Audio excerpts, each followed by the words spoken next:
তো hello guys, তো আজকে আমরা এসে গেছি ঘাটাল দেওয়ানিকটের পাশে। তো সেখানে নতুন একটা সুন্দর প্যান্ডেল হয়েছে, তো তোমরা সেটা দেখতেই পাচ্ছ। এত সুন্দর একটা প্যান্ডেল হয়েছে, তো এটা দেখার জন্য আজকে আমরা আজ আমরা এসেছি।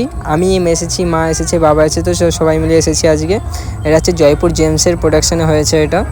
আর তোমরা যদি আসতে চাও তো বিদ্যাসাগর স্কুলের কাছ দিয়ে যে মেন রাস্তা আছে ওটা দিয়েও আসতে পারবে। আর যারা ঘাটাল ক্লক টাওয়ার কাছ দিয়ে আসতে চাইছো তো তারা সেধার দিয়ে আসতে পারবে, নতুন থানার কাছ দিয়ে।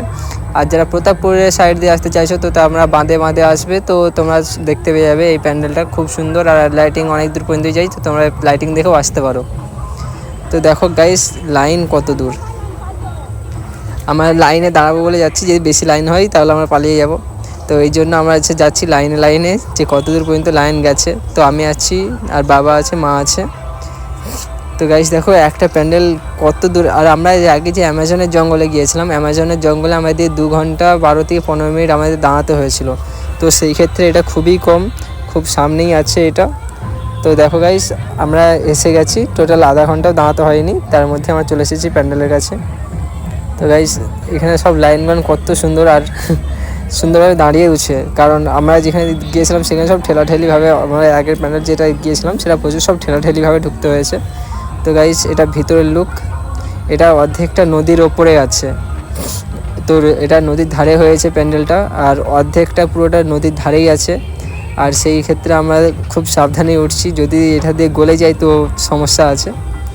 তো গাইস আমরা উঠছি এখন, এই প্রথম ধাপ হলো। তো গাইস আমরা এই প্যান্ডেলে উঠবো তো সেই, কিন্তু প্যান্ডেলটা থেকে আবার নিচে যে আমাদের দুর্গা ঠাকুরটা দেখতে হবে। তো সেই গাইস তো তোমাদের আমি দেখাচ্ছি, চলো। আমরা এত দূর উঠে তো গিয়েছি, আবার দেখো কত দূর আমার দিয়ে নামতে হবে। এই দেখো গাইস, এখানে বুদ্ধদেবের সমস্ত কিছু যত কিছু আছে স্ট্যাচু, এখানে সব বুদ্ধদেবেরই আছে, আলাদা কোনো স্ট্যাচু দেখতে পাবে না এখানে। আর মা দুর্গা দেখুন কত সুন্দর লাগছে। আর ওপর থেকে গিয়েছিলাম, নিচ থেকে উপরে উঠেছি, আবার ওপর থেকে নিচে নামছি মা দুর্গাকে দেখার জন্য। সত্যি খুব সুন্দর লেগেছে আমার বেলাঘাটেরটা, আর এখানে যে আছে সেটা আমার খুব সুন্দর লেগেছে, এই দুর্গা ঠাকুরটাও। তো দেখো গাইস, সব দিক দিয়ে বুদ্ধদেবেরই ছবি দেওয়া আছে এখানে।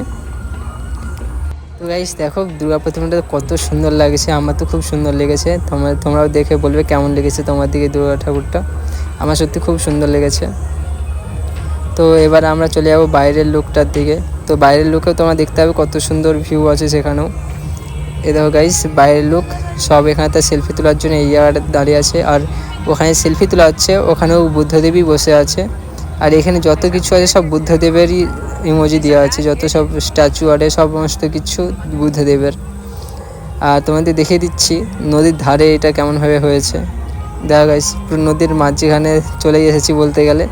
আর এটা পুরো প্যান্ডেলটা হয়েছে যতটা সমস্ত কিছু নদীর ধারেই হয়েছে। তো এখানে সেরকম প্যান্ডেল করার জায়গা ছিল না, সেই ক্ষেত্রে প্যান্ডেলটাকে আনতে হয়েছিল নদীর ধারকে। তো গাইস তোমরা দেখতেই পাচ্ছ এখানে সমস্ত সবাই কিছু ফটো তুলি ব্যস্ত আছে। তো আমরা এবার বাইরে বেরিয়ে যাব। বাইরের লুকটা দেখো গাইস, খুব সুন্দর বাইরের লুকটাও হয়েছে। আমার তো খুব সুন্দর লেগেছে এখানের ভিউ জায়গাটা। তো তোমাদের কেমন লেগেছে তোমরা বলবে। আর লাইটিং ব্যবস্থাও খুব সুন্দর হয়েছে, গানও ভালো বাজছিলো, বাট সমস্ত গান দিতে গেলে তো আমার কপিরাইট পড়ে যাবে, তার জন্য ওটা দেবো না। চলো আজকের ভিডিও এতটুকুই। তো সবাই ভালো থাকবে, সুস্থ থাকবে, দেখা হচ্ছে আবার নতুন কোনো ব্লগসে। Tata, bye bye.